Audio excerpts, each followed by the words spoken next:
आबिन की आबिना इनकम सठिक भावे बाबेन यूज दाड़े कना ताहले नोआ भिडियो आबिन लगित तेगे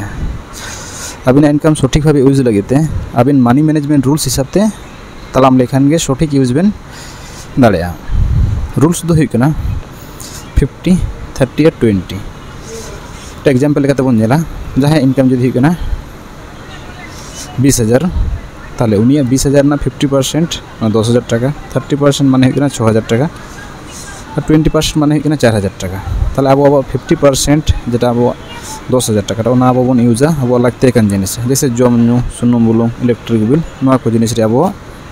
10,000 टाका बोन यूजा 30% माने 6,000 टाका अब बोन यूजा अब निजेरा जहां इच्छा को तहन ताबोना जैसे कि जहां हाताव शॉपिंग लगिते दाना लगिते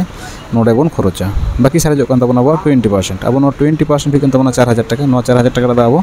प्रति चांदो बोन सेविंग्सा ताछाड़ा बोन इनभेस्टा यदि नोआ रूल्स हिसाब ते तालाम लेखान गे अब सठिक भावे अब इनकम यूज दाड़े आबोन ताछाड़ा जहां को जदि new business idea marketing book summary financial नोआ को बारेते इंटरेस्टेड बोन थाना तो नोआ चैनल बोन नाबोन तो नोआ चैनल नोआ जतो जिनिस आलोचना हुआ तो जहां जदि नोआ रे इंटरेस्टेड बोन थाना तो चैनल टा बोन सब्सक्राइब